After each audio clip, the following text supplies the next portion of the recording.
আসসালামু আলাইকুম ওয়া রাহমাতুল্লাহি ওয়া বারাকাতুহু। আজকে আমরা আলোচনা করব তিলাওয়াতি সিজদা নিয়ে। পবিত্র কুরআনে 14টি সিজদার আয়াত রয়েছে। যদি সিজদার কোনো আয়াত তেলাওয়াত করা হয় কিংবা ইচ্ছায় অনিচ্ছায় সিজদার কোনো আয়াত শোনে, তাহলে সেক্ষেত্রে তার উপরে তিলাওয়াতি সিজদা ওয়াজিব হবে। ইমাম যদি সিজদার আয়াত তেলাওয়াত করেন তাহলে তিনি সিজদা দেবেন এবং মুক্তাদি তার সঙ্গে সিজদা দেবে। কিন্তু মুক্তাদি সিজদার আয়াত তেলাওয়াত করলে ইমাম মুক্তাদি কারো উপরেই সিজদা ওয়াজিব হবে না। যদি তুমি সিজদার আয়াত তেলাওয়াতকারী ইমামের পিছনে ইক্তিদা করো তাহলে তোমার উপরে সিজদা ওয়াজিব হবে যদি তুমি সিজদার আয়াত না শুনে থাকো। সিজদা পুরো আয়াত পড়া বা শোনা জরুরি নয়, বরং সিজদার কোনো একটি হরফ তার আগের বা পরের একটি শব্দ সহ পড়া বা শোনাই সিজদা ওয়াজিব হওয়ার জন্য যথেষ্ট। ঘুমন্ত বিকৃত মস্তিষ্ক ও নাবালেগ বালক এদের তিলাওয়াতে সিজদা ওয়াজিব হবে না এবং এদের তিলাওয়াত শ্রবণে সিজদা ওয়াজিব হয় না। মানুষ ছাড়া অন্য কোনো কিছু থেকে শোনা তেলাওয়াতেও সিজদা ওয়াজিব হয় না, যেমন টিয়া ও ময়না। তুমি যদি এক মজলিসে সিজদার বিভিন্ন আয়াত তেলাওয়াত করো কিংবা বিভিন্ন মজলিসে একটি সিজদার আয়াত বারবার তেলাওয়াত করো, তাহলে যতবার তেলাওয়াত করবে ততবার তোমার উপর সিজদা ওয়াজিব হবে। কিন্তু এক মজলিসে একবার এক আয়াত বারবার তেলাওয়াত করলে শুধু একটি সিজদা ওয়াজিব হবে। এক মজলিসে এক আয়াত বারবার তেলাওয়াত করলে শুধু একটি সিজদাই ওয়াজিব হবে। শ্রোতার মজলিস বিভিন্ন হলে সিজদাও বারবার ওয়াজিব হবে। তেলাওয়াতকারীর মজলিস বিভিন্ন হলে বিভিন্ন হোক বা অভিন্ন। মজলিস থেকে 2 কদমের বেশি সরে গেলে ভিন্ন মজলিস হয়ে যাবে। তবে ঘর ও মসজিদ যত ছোট হোক বা বড় হোক, অভিন্ন মজলিস বলেই গণ্য হবে। নামাজের ভিতরে সিজদার আয়াত তেলাওয়াত করলে সঙ্গে সঙ্গে সিজদা করা ওয়াজিব।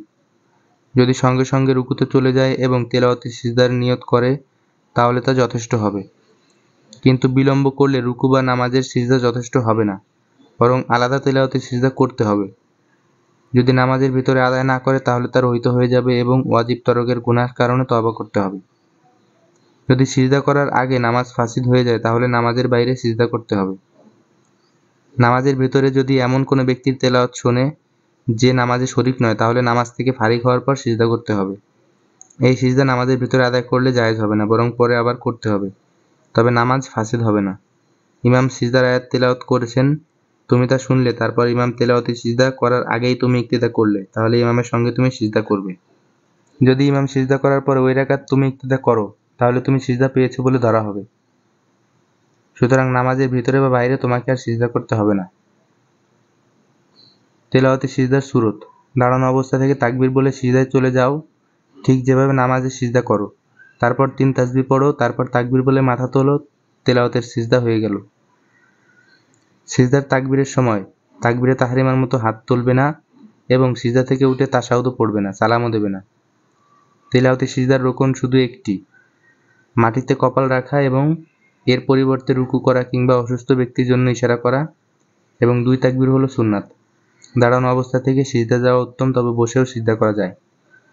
নামাজ সহিহ হওয়ার জন্য যা যা শর্ত তেলাওয়াতে সিজদার জন্য সহিহ হওয়ার জন্য তা শর্ত, যেমন শরীর কাপড় জায়গা পাক হওয়া, সতর ঢাকা কিবলামুখী হওয়া। যেসব কারণে নামাজ ভঙ্গ হয় সেসব কারণে তেলাওয়াতে সিজদা ভঙ্গ হয়, যেমন কথা বলা, উচ্চস্বরে হাসা, ইচ্ছাকৃত হাদাস করা। তবে নামাজের মধ্যে হাসলে নামাজ ভঙ্গ হয়। তাহারাতও ভঙ্গ হয়, কিন্তু তেলাওয়াতে সিজদায় হাসলে সিজদা ভঙ্গ হয়, তবে তাহারাত ভঙ্গ হয় না।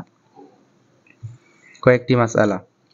সিজদা ওয়াজিব হওয়ার ভয়ে সিজদার আয়াত বাদ দিয়ে তিলাওয়াত করা মাকরুহ, তবে শ্রোতা সিজদার জন্য প্রস্তুত না থাকলে সিজদার আয়াত আস্তে আস্তে তিলাওয়াত করা উত্তম। নামাজের একই রাকাত একই সিজদার আয়াত বারবার পড়লে একটি সিজদা ওয়াজিব হবে।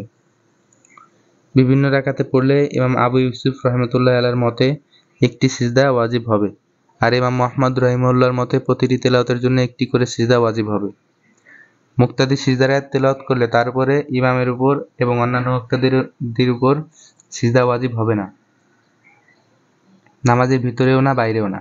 তবে নামাজের বাইরে থেকে কেউ শুনলে তার উপর সিজদা ওয়াজিব হবে।